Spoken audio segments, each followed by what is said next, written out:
Hi, I'm Dr. Boyce Watkins. Welcome to Financial Lovemaking. This is where we talk about love, life, money, and everything in between. I'm here with my buddy and my co-host, Miss S. Tia Brown, out of New York. How you doing today, Tia?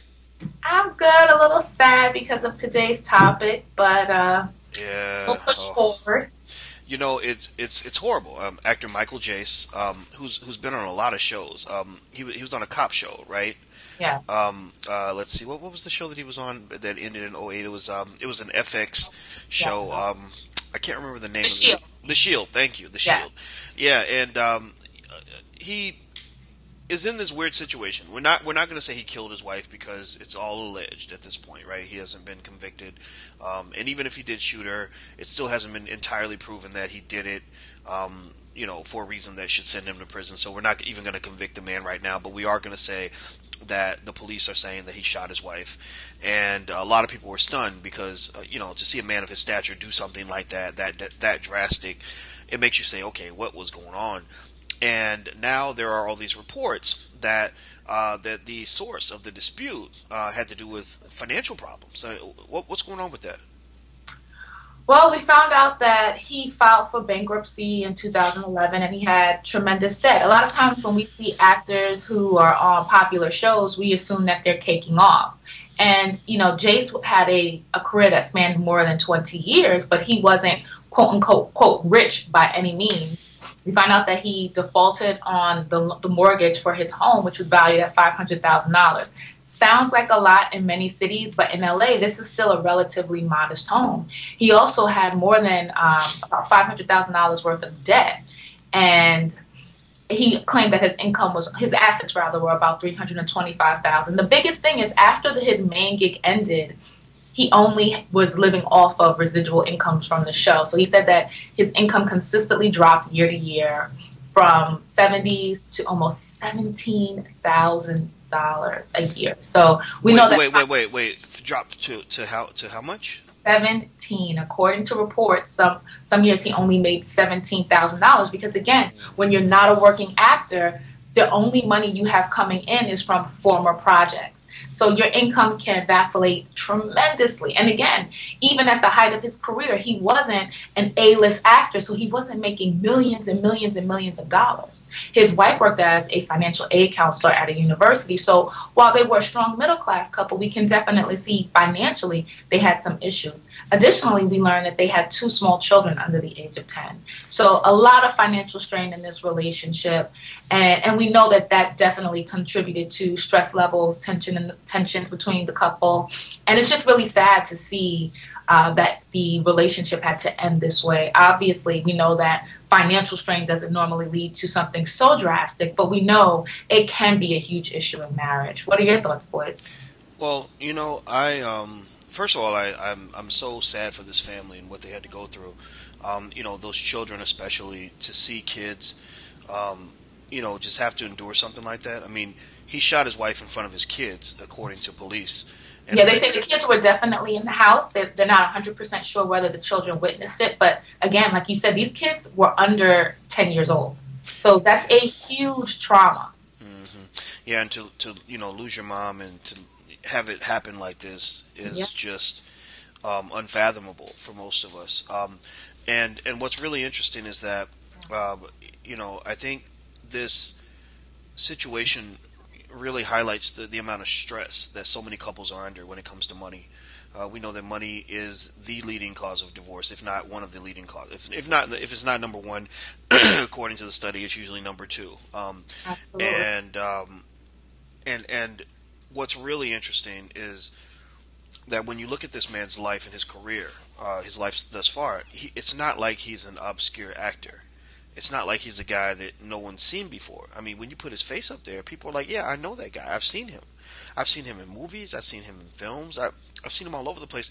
So you wouldn't expect in a million years, it's similar, almost similar to Mekhi Phifer. You wouldn't expect him to have these kinds of financial problems. And so what I think is that there's so many lessons here, but a couple that I'll state just for the sake of brevity are: number one, most of these careers, these fame and fortune careers, are not what they're chalked up to be. Sometimes the worst thing that can happen to you in the world is to get what you want. You know, you go to Hollywood, you dream of making it. Think about it. There are people that go to Hollywood and dream of doing the things that he's done in his career. They think their lives are going to be perfect after that, and sometimes they just get worse. You know, not only is the money not as secure as you might think, your career can turn on and off like a light switch, where the money literally drops, as you mentioned, from big money. Imagine making $1 million one year and then making $17,000 the next. I mean, that's just. I mean, that will drive you to the insane asylum. Yeah.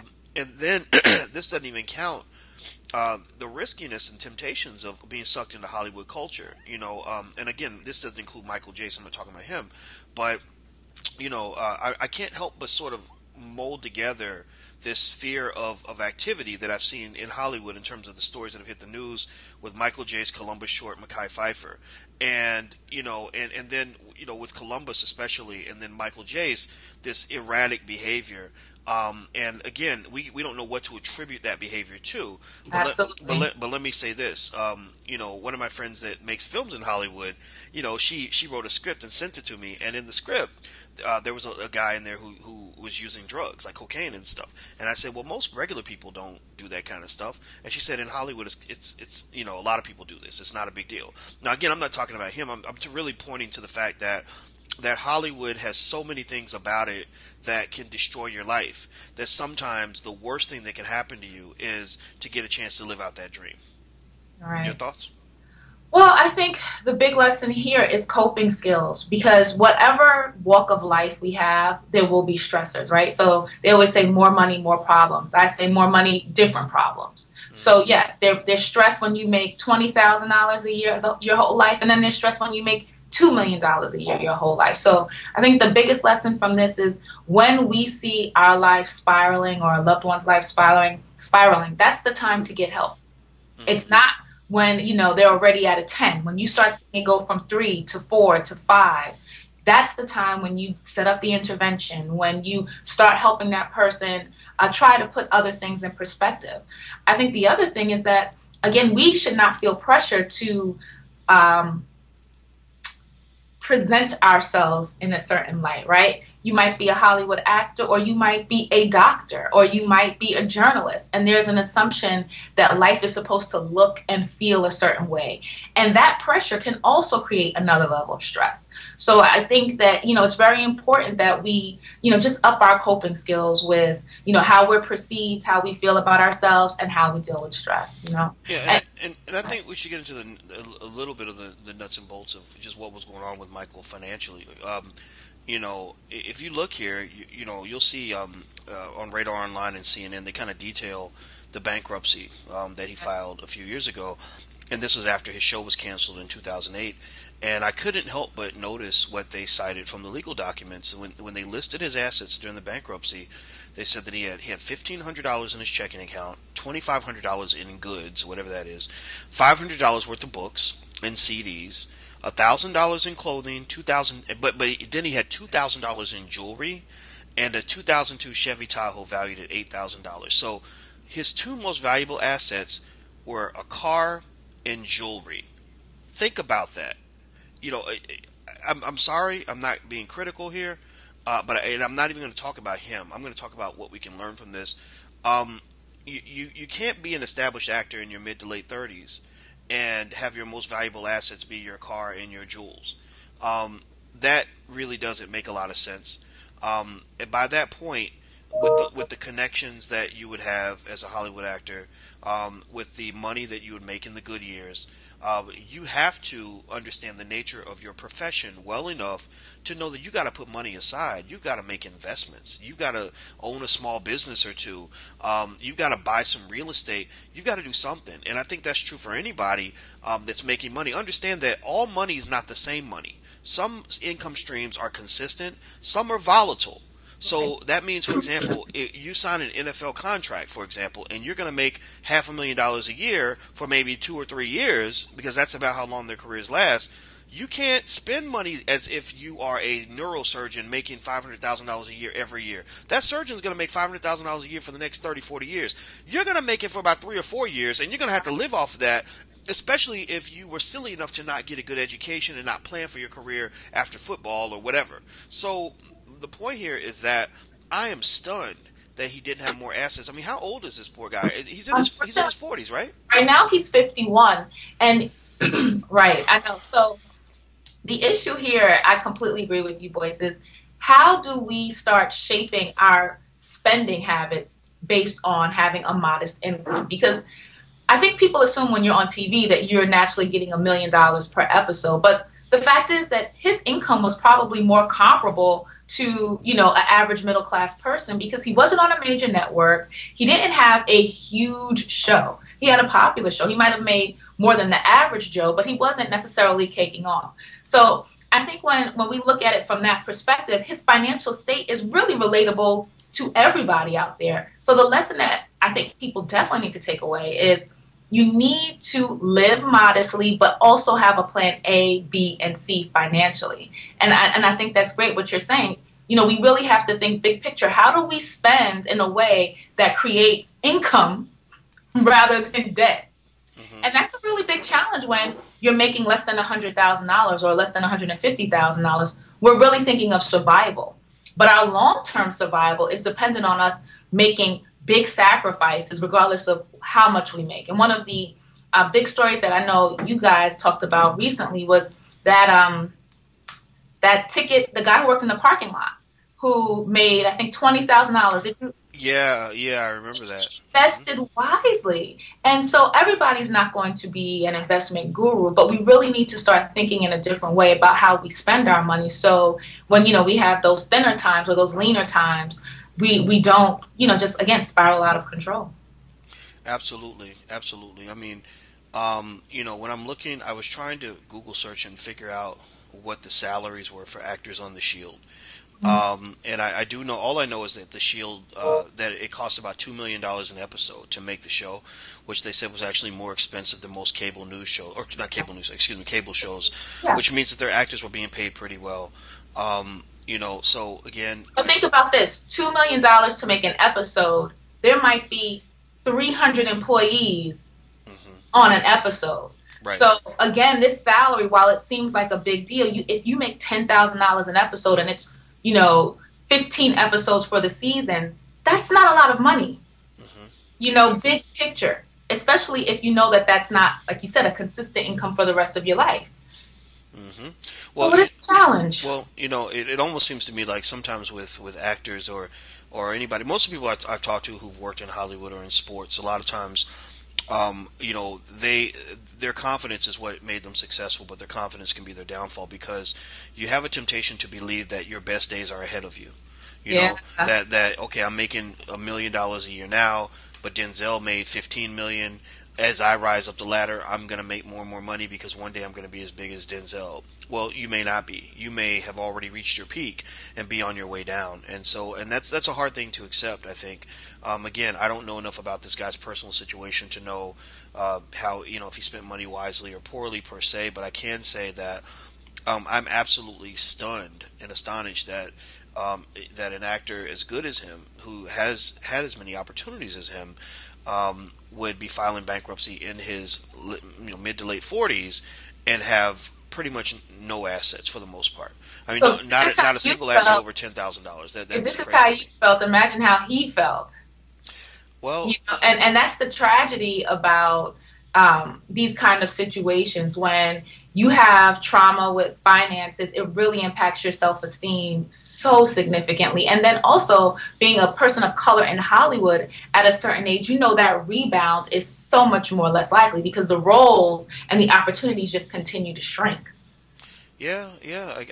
I mean, I think you're right, but you can't. I don't think we can write his situation off as him being a struggling actor of color in Hollywood. He wasn't struggling. He was doing better than most white actors. This guy has. I bet if I look him up on IMDb, I'm going to see a pretty long resume for him. I've seen this guy in many productions, and so again, I don't know. It's beyond me. It's above my pay grade to understand how he had a career this long and didn't have a single asset over $10,000. Not even a car. So, I think the lesson here is that, you got to accumulate assets. You got to put yourself in a situation where you've got at least a little bit of money working for you. So some assets that people can accumulate. Because I think that, that's like a really big concept. People are like, oh, I'll buy a house. A lot of times your house ends up being your biggest debt because you buy a house, even if it's $500,000, if you can't afford to pay it off, it's not an asset. Well, and I think that's and I agree with that. I mean, if you own a home and you haven't paid it off and the bank still has, or most of the equity belongs to the bank, then you don't really own a home. Exactly. You have borrowed a home. You're living in somebody else's house. And so I think that what's important is that if you take on that mortgage of a home, you have to make sure that you're very conscious of how close you are to paying it off. You have to really ask yourself, how much of this house belongs to me? How much of it belongs to the bank? Because what happens is, especially this happened a lot before the financial crisis, which unfortunately was the same year that poor Michael lost his show. Is a lot of people were over leveraging their homes. They were taking the equity out, getting these home equity loans, and they felt wealthy because they had this big stack of cash that they could spend on all kinds of nonsense. And then they assumed that the money would be replenished because the value of their home would keep going up the way it had in the past. But in '08, you saw it just kaboom, and so what people have to understand is that our economy in some ways is very sturdy, but in some areas the sturdiness is actually an illusion.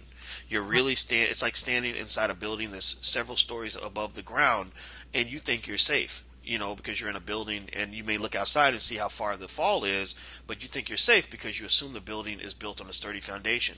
There are many segments of our economy that are not built on a sturdy foundation. That floor can cave in on you at any moment, and guess what? You're going to be the last to know. Wall Street's going to find out first, and then the government's going to find out second, and then by the time you find out, you will have already lost everything, and that's just real because telling people the truth about what's happening in the economy, just like with the real estate market, telling the American public the absolute truth is very much counter to their incentive as a government when it comes to maintaining stability. Because if they tell consumers and consumers panic and they start taking Yes. their money out of banks, they stop investing, people stop loaning to each other. All these things stop happening, and the economy gets worse because of the perception that things are bad. And so in fact, I remember when Oprah had Susie Orman on after the crisis began in '08. It was really interesting because Susie Orman told people, if the government gives you a stimulus check, don't spend it, save it. Well, guess what? President Obama and his team, I'm sure they were livid about this because they didn't want Susie to tell people to keep their money and to save it. They wanted Susie to tell people to spend their money. Right? So, just let it go because that's what makes an economy move. But unfortunately, what's best for the overall economy is not always what's best for you. So ultimately, at the end of the day, I don't think you have to be a miser, but I do think that you have to be very much aware of, what do I own in my life? If I'm in my mid to late 40s or even my 30s, how much of my income comes from me breaking my back and working, which means my back and my body is my biggest asset, and how much of that income comes from me investing?